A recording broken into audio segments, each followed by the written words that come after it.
Hi again. I've had people asking questions that basically all have the same answer. So I'm going to answer some questions real quick here and give a little advertisement for my website. My website is jimseekamp.com, and you can find all my videos there. I've probably got 300 Bible videos on different subjects on my website in the video section, and all 28 of my Christian rock albums are all on there. You can listen to all of them, all in high quality MP3 format. You can download them. They're free. Everything's free on my website. You can listen to everything. But more importantly, all my videos are on there. They're on every subject in the world. I mean, I've probably got 25 to 30 videos on the end times, on all different aspects of the end times, what the Daniel's 70 weeks a year is all about, what the times and half a time is, what Daniel's 70th week is all about. Everything in the world you can imagine, I've got videos on it on my website. So I'm going to give you a little preview of my website real quick so you can navigate it a little easier. This is my website. It's jimseekamp.com. And if you go to music, you'll find all my CDs are here, all 28 CDs. And if you click on the album, like, let's go down to Be Lifted Up here. This is my album I came out with last year, 2021, solo album. And here you can see all the songs here. They're high quality MP3s. You can right click them and download them. You can also listen to it on YouTube. Like if you click Be Lifted Up here, that'll bring you right to the YouTube where you can listen to it all on YouTube instead of downloading the MP3s. So that's basically how it is for all my albums. They all have these MP3s, and they all have most of them, about 12 or 13 of them, have links to the CD. On this latest album, there's the full CD, and then there's one with commentary, because this is an unusual album. It's basically about my history, and so it's got a commentary version of it. But here's the whole album without the commentary, and here's all the MP3s. You can right-click on them and download them. And then when you go to videos here, you can see all my videos are here. Here's all the videos I've made, and every subject in the world you can imagine. Last 6 months or so, they're embedded right on the page, and then everything before the last 6 months, January 29th, 2022, and before that, all these are links. And if you click on the link, it'll bring up the video. And like when the rapture happens, you want to listen to that, you just click on the link and it'll bring you right into YouTube, and you can listen to it right there. So that's my website, and that kind of will give you answers that people are asking me questions, and I could go into great detail answering these questions, but I've already answered them all. I've made videos on all these subjects already. And I should clarify that my videos are based on a programmer's mindset. I am a software developer. I've been programming since the 1980s. I started out programming on a mainframe in the mid-1980s before PCs came out. I was programming in basic VM on a mainframe, and then I taught myself C. And then when Windows came out, I taught myself C++. And, there was no computer classes in college when I went to college. And you basically had to teach yourself if you wanted to know how to program. So I was a self-taught programmer from the 1980s. And I think like a programmer. And when I look at the Bible, I see the Bible as being a program that is perfect, that all the source code is perfect. There's no bugs in it. And if you look at it that way, then you have to interpret it that way. And when you're a programmer and you write a program, in order to debug it, you have to interpret the code you've written, and therefore you can fix whatever the problems are because you can interpret it and then figure out where the problem is. Well, in the Bible, there's no problem. There's no bugs. So if you're interpreting it and you're getting something that's contradictory to the rest of it, then you're wrong. So you have to figure out where you are wrong.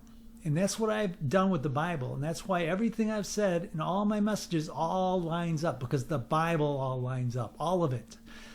And you have to start with the New Testament. Once again, the New Testament is written in Greek. You can't start with the Old Testament. It's written in Hebrew. It has both a causative and a permissive tense. Hebrew, if you ask anyone who's taken a Hebrew school class, they will tell you that Hebrew has both a causative and a permissive tense. The same verse that says God did something can also mean God allowed it. And also, Hebrew is much harder to interpret than Greek. Greek is just plain as day. It's just a flat interpretation. Most of the time, Greek is so plain to interpret that there's no doubt about it. And wouldn't you know, the New Testament gives us all kinds of definitions that's what we need. We need definitions about God, what God is like. God equals blank. The Old Testament just told us I'm God, I never change. That's what the Old Testament told us, but it didn't tell us what he was like.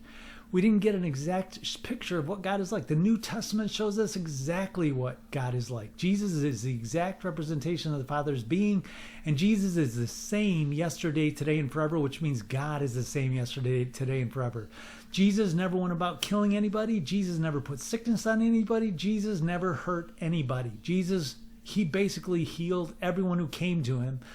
And he gave his life for the salvation of the world. He gave his life for all the sins of the world. Basically, we can see the nature of God through Jesus Christ. And of course, the New Testament tells us that God is love. 1 John 4:8, God is love. And what is love? Love is patient and kind. Love keeps no record of wrongs.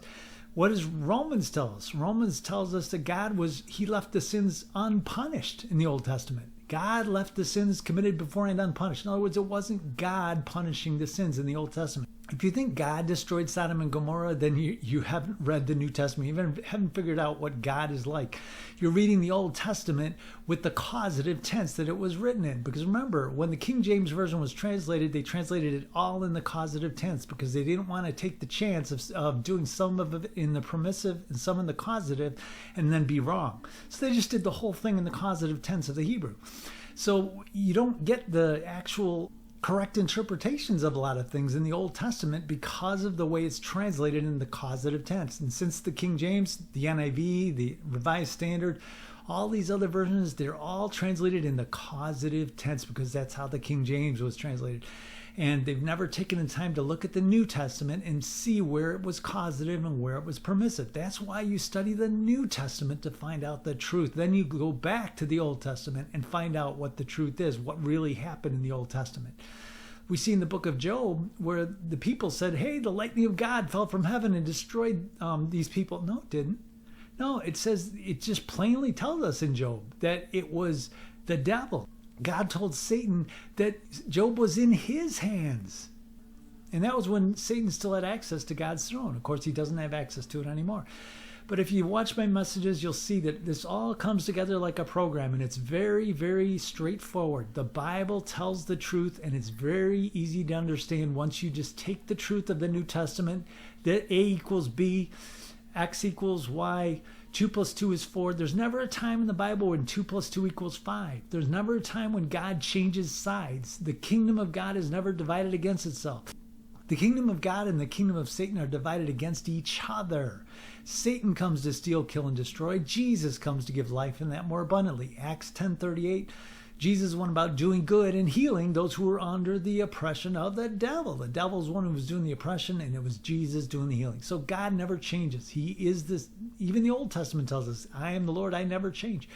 God doesn't change, and he's love, and he doesn't destroy. He didn't destroy Sodom and Gomorrah. No, he did not.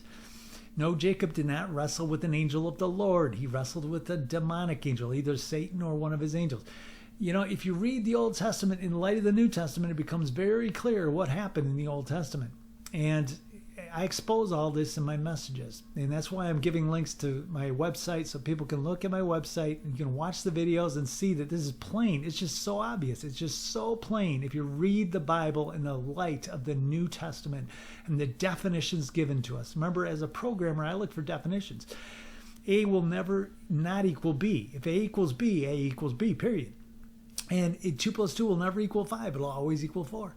In a programmer's mind, that's how it is. So that's how I look at the Bible. And that's why I interpret it exactly the same all the time. I never vary from it. And you may have Bible scholars even saying that the Bible means different things at different times. It doesn't. It doesn't. God doesn't change. Different people change. Yes, people change. And yes, circumstances change. But God never changes. He's always behind life. Jesus came to give life and that more abundantly. He's the exact representation of the Father. It's the thief, Satan, who comes to steal, kill, and destroy. So I outline this in my videos, and you can watch them on my website, jimseekamp.com. So thanks for watching.